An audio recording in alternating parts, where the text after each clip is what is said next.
ichidan shuncha o'tib mashinaga hech kirib ko'rmagan ekanman. Men ham kirmaganman, kirib ko'ramiz. Davay. Qo'qonda Gorti ichida joylashgan Kokand Art Residence binosiga hech ko'zingiz tushganmi? To'g'risini ayting, siz ham kirib ko'rmagansiz-ku. Lekin videoni ko'rgandan keyin kirgiz kelib qolishi aniq, chunki bu joy haqiqiy ijodkorlar, hunarmandlar uyi ekan o'zi ham. Bu kandakor, o'ymakor, haykaltarosh, rassom, zargar, xattot va liboslar dizaynerlari ham bor ekan. Yana hammalari avloddan avlodga o'tib kelayotgan usta hunarmandlar ekan. Yana ularning hammasiga alohida ustaxonalar va qilgan ishlari uchun showroomlar ham berishgan ekan. Masalan, mana shu tilla samovar narxi $700 ekan. Zo'ra, shu yerda o'zida yasab, chizib, yana shu yerda o'zida sotib olishar ekan. Qiziqadiganlar bo'lsa, bemalol kelib hunarmandlarni o'zidan sotib olishlari mumkin ekan. Masalan, mana shu ona bola haykal 2 million ekan. Zo'r qilingan ekan. Bu toshdan o'yib yasalgan ekan. Shu turishi 7 million ekan. Mana oyga qaranglar, xuddi haqiqiy o'xshar ekan. Bu ham qo'lishi 5 millionga berishar ekan. Yog'och o'ymakorligi bilan shug'ullanadigan usta hunarmand ishlarini ko'rib hayron qoldik o'zi ham. Va shu bittalab naqshni o'yib chiqargan-da, shunday qilib. Sizni sabit yetarmidi?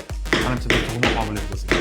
O'ymakorlik ishlari naqsh qanchalik zich bo'lsa, shunchalik qimmat bo'lar ekan. Chunki bu naqshlar 1 qavat yoki 2 qavat, hatto 5-6 qavatgacha ham urilar ekan. Har bitta urilganda 3-4 millimetrgacha kirar ekan. Masalan, mana shu biz o'tirgan stol shaxmatlari bilan birga $900 ekan. Manimcha narxini arziydi, haqiqiy yuzi ko'rki bo'ladi. Ammo bu darvoza bo'lsa $7,500 ekan. Zakazga qilingan ekan. Stolni qarang, dahshatligini. Mashvarat qiladigan stol ekan. Qo'qon o'ymakorlarining ishi boshqalarga qaraganda chuqurroq urilgani uchun ham ajralib turar ekan. Bular qadimiy taqimchoq yasar ekanlar-da. Sizga ham yasab berasizmi? Yo'q demasdim. Zargar yasagan mana shu toza kumush taqimchoqlar narxi $100 dan boshlanar ekan. Masalan, mashinasi $500 ekan. Mana Qashqar zirini bo'lsa $50 ga berib olishar ekan. Bu ham qo'l ishi. Chiqay. Yana nafaqat qo'lda, kerak bo'lsa oyoqda chizadigan rassom yigitning ishlarini ham ko'rdik. Masalan, mana shu kartinani ham o'sha yigit chizgan ekan. Narxi 2,5 million so'm ekan. Xullas, izlagan imkon, istamagan bahona topadi o'rtoqlar. O'zimizga o'tdi. Voy, Mana ko'ring. Menga eng yoqqan asar mana shu bo'ldi. Nomi ko'ngil eshigi. Masalan, mana shu rasmda nimani ko'ryapsiz?